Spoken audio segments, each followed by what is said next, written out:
They told us Hansel and Gretel was just a bedtime story, a fairy tale for children. But stories passed down through centuries carry fragments of truth. Truth that is often too dark for young ears, hidden beneath layers of sugar-coated houses and happy endings. The tale we think we know is not the tale that was first told. Deep in the forests of old Europe, people whispered about hunger, desperation, and shadows that swallowed the innocent. Hansel and Gretel's story was not a fantasy. It was a warning, a reflection of real fears that haunted villages for centuries. You are now entering the Silent Lodge. Subscribe and step with us into the shadows, where forgotten legends and disturbing truths are brought back to life. Before we peel back the darker layers, let us remember the fairy tale that so many of us were told as children. Two siblings abandoned in the woods, a house of candy glowing like a beacon of safety, and an old woman who welcomes them inside. But soon, the sweet home becomes a prison. The old woman reveals herself as a witch, intent on eating the children. Gretel, clever and brave, outsmarts her, pushing her into the oven. The children escape, finding their way home, and the story ends with relief and triumph. It sounds like a tale of courage and survival, yet beneath the surface, its roots tell us something far more sinister. This wasn't just a warning about witches. It wasn't about magical forests. It was about hunger, desperation, and the terrifying truth of what parents and neighbors might do when famine left them with nothing but starvation. To understand the disturbing truth behind Hansel and Gretel, we must step out of the fairy tale and into history. Europe in the Middle Ages was not a place of candy houses and happy endings. It was a place of famine, and famine changes everything. In the early 1300s, Europe was struck by what historians call the Great Famine. Endless rains destroyed crops, livestock died, and millions starved. Families, unable to feed their children, were forced to make choices no parent should ever face. Records describe parents abandoning children in forests, hoping they might survive on their own, or that fewer mouths to feed might save the rest of the family. These children, lost, hungry, desperate, became the earliest shadows of Hansel and Gretel. Famine drove people to desperation. Chroniclers of the time wrote about something so disturbing, many refused to believe it. Cannibalism. There are accounts of strangers attacking children, of the starving consuming the dead, and of dark whispers that desperate villagers might have lured the weak and young for food. These horrors became the foundation of the witch's hunger in Hansel and Gretel. The candy house was never just sweet fantasy. It was bait, a deadly trap inspired by real fears of predators who promised safety, only to deliver something unthinkable. In the Grimm brothers' version, the witch is the ultimate evil, cunning, deceptive, hungry for children. But she was more than a fairy tale villain. She was a mirror of history. She represented famine itself, consuming the innocent. She represented strangers who preyed on the desperate. She represented the darkest possibility of humanity when survival meant sacrificing morality. Before the Brothers Grimm wrote the tale in 1812, stories of children abandoned in the forest were passed down orally for centuries. Each version reflected the fears of its time. Some spoke of stepmothers convincing fathers to abandon their children. Others told of witches with houses not of candy, but of bread, precious food in a world of hunger. Every telling carried the same warning. The forest was not safe. Hunger turned neighbors into threats, and innocence was never guaranteed survival.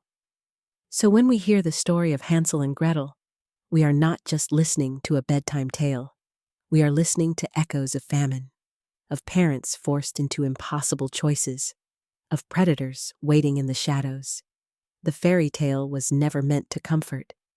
it was meant to remind that hunger could make monsters of us all. In fairy tales, the forest is always waiting.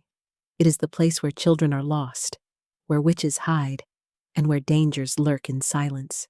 For centuries, the forest symbolized the unknown, a world beyond safety, beyond control. And for Hansel and Gretel, the forest was more terrifying than the witch herself. In medieval Europe, forests stretched endlessly. They were dark, untamed, and filled with danger. Wolves hunted the night. Bandits and outlaws hid in the shadows. To step into the forest was to leave behind the safety of the village and enter a place where anything could happen. For the people of that time, the forest was not a fairy tale backdrop. It was the edge of survival, where one wrong turn could mean death. When famine struck, children were abandoned in the woods. The forest became the dumping ground for desperation, the place where families left their burdens to be swallowed by the trees. For Hansel and Gretel, the forest was not only a prison, it was a graveyard of forgotten children. In countless European stories, forests were haunted. They were places of spirits, demons, and witches. The deeper one walked, the stranger the rules became. Paths twisted, shadows stretched unnaturally, and travelers often vanished without a trace. The forest was the ultimate threshold between the world of the living and something far older, darker, and untamed. Hansel and Gretel's story captured that fear perfectly. We often think of the witch as the villain, but in truth, the forest itself is the greatest threat. It is the forest that swallows the children. It is the forest that traps them, endless and unmerciful. The witch's house may have been the climax, but the true horror was being lost in a place designed to keep you wandering forever. And then, in the middle of this darkness, appears the impossible, a house of candy, glowing like salvation. But this sweetness is a trap, a false promise in a place where nothing good survives. To a starving child, the forest offered death. To a desperate stranger, the forest offered prey. And together, they created a tale that still chills us today. In Hansel and Gretel, the forest is more than scenery. It is hunger. It is exile. It is fear itself, wrapping the innocent in its endless shadows. And even though the children escaped the witch, the forest remained, always waiting, always watching. The story of Hansel and Gretel did not remain hidden in village whispers. In 1812, it was written down by Jacob and Wilhelm Grimm, two brothers collecting folklore across Germany. But even they understood the original story was too disturbing for children. The Grimm brothers softened the tale over time. Early versions spoke more directly of starvation and child abandonment. Later editions shifted the blame from desperate mothers to cruel stepmothers. The darkest details were trimmed, reshaped into something that could pass as a children's story. But fragments of the horror remained. The witch's hunger, the abandoned children, the endless forest. No matter how much they polished it, the shadows of truth could not be erased. In modern retellings, Hansel and Gretel has become almost playful. Bright illustrations, candy houses drawn with delight, the terror pushed aside in favor of adventure. But at its core, this is not a story about clever children outwitting a witch. It is a story about famine, about the cruelty of desperation, about the things we fear most when survival hangs by a thread. And Hansel and Gretel are not alone. Across Europe, many fairy tales echo the same fears. In Russia, children whispered about Baba Yaga, the witch who lived in the forest and devoured the young. In Italy, stories warned of ogres and hungry crones. Again and again, the forest became the stage, and hunger became the villain. When we hear Hansel and Gretel today, We are hearing the voices of parents who lived through starvation, of children left behind in the woods, of warnings carved into memory. The forest is not safe, strangers cannot be trusted, and hunger turns people into monsters. This is why the tale has endured for centuries. It is not just a story. It is a survival lesson, hidden in the guise of a fairy tale. Even now, when we step into the woods, there is something unsettling, something primal that stirs in the silence. Because deep inside, we know the forest still holds secrets.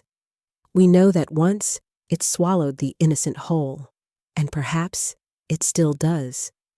Hansel and Gretel was never meant to comfort. It was meant to remind us that the world outside the village walls is dangerous, that hunger creates horrors no witch could ever match. So the next time you hear the story, remember. This was not just a fairy tale. It was a cursed tale, born in the darkest corners of the forest. You've been listening to The Silent Lodge. If you enjoyed uncovering this disturbing truth, don't keep it to yourself. Subscribe and share this story with others so they too can step into the shadows with us.